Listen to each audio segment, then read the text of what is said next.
Welcome back. Now, let's talk a little bit about state of front-end development. I'm sure you all have this question.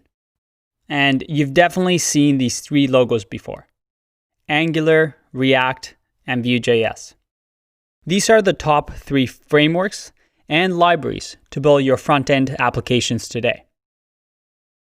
All of them with the goal of managing large applications on the front end that have a lot of JavaScript. You see the files over here?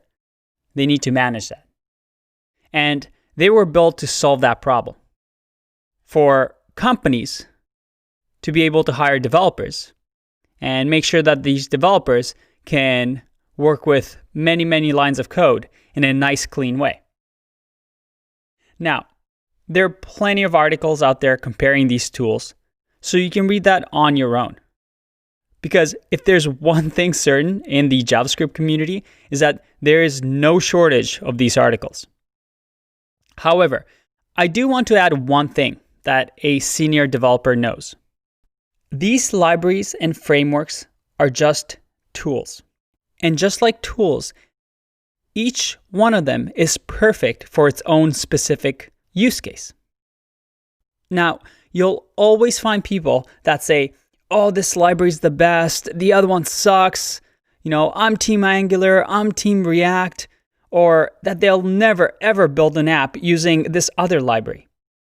This is not a good way of thinking and doing things, especially when it comes to these three front-end tools. You see, each one of them has pros and cons, and a senior developer only cares about which tool is good for the job at hand. And I want you to start thinking like this and avoid following a library like the answer to all the problems in the world. That simply won't ever exist. There's never a tool that solves everything. Tools change, libraries evolve. And you may be a Vue.js expert now, but in 5 years, if things change and there is a different tool that's even better, you need to be able to adapt. So think of these as tools, each one with its pros and cons. And as a senior developer, you'll be able to look at them and say, this is good for this problem, this for the other, and be able to pick tools accordingly. Currently, though, if I was going to pick one of these, this is what I would do, and this is my thinking process. If I was working for a large bank with massive code base, I'd pick Angular. Why? Because Angular is a framework, which means it is an entire kitchen that they offer you, and its own way of doing things. It is opinionated in that it has specific ways of doing things, so that if you have a lot of developers, like a bank with a massive project, you can be sure that everyone sticks to the rules. Everybody's working in the same kitchen with the same tools.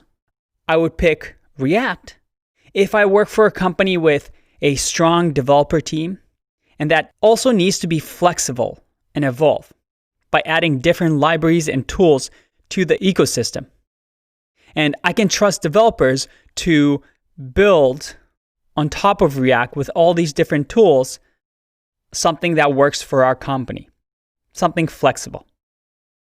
I would pick Vue if we want a simple way of writing code that is friendly and might be easier to pick up if you hire a lot of junior developers.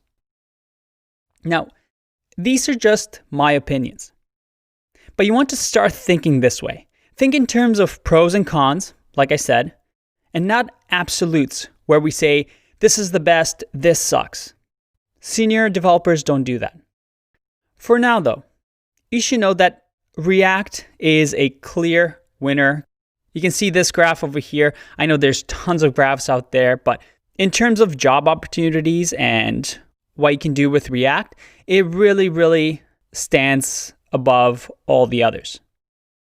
And this might change over time, but again, it's good to not get really, really excited about Vue.js because it's become really popular with the developer community. Perhaps maybe wait until it picks up in job demand. But again, Just something to keep in mind and look at. The reason I teach React in this course is not because it has the biggest job market and potential for you. I mean, that too, that definitely helps, and this was part of the consideration. But it's mainly because it teaches you really good JavaScript principles that will last you a lifetime, beyond just the library syntax. With Angular, for example, this is hard to do, and Vue is still young and growing. Anyway, let's go back to this again. A good way of thinking about these is to think of Angular like the kitchen. An entire kitchen with all the tools you need to cook whatever you want. And everybody works in the same kitchen. React is the oven. If we want to cook something, yeah, we'll use the oven, but we also need other tools. And we'll need to use whichever tool that we want and add it to be able to build it. But it allows us more flexibility. And think of Vue as the microwave. It's super simple, easy to pick up, and a lot less complicated than an oven. So, need to make sure everyone uses the same kitchen to cook? Use Angular. Need to cook something, but you also want to get a little flexible and creative? Maybe have some creative freedom? Use React. And so on and so forth. I know it might be a silly example. I think it's pretty good, but again, I'm biased. For now, we're going to be using React. All right, time to get started. I'll see you in the next video. Bye-bye.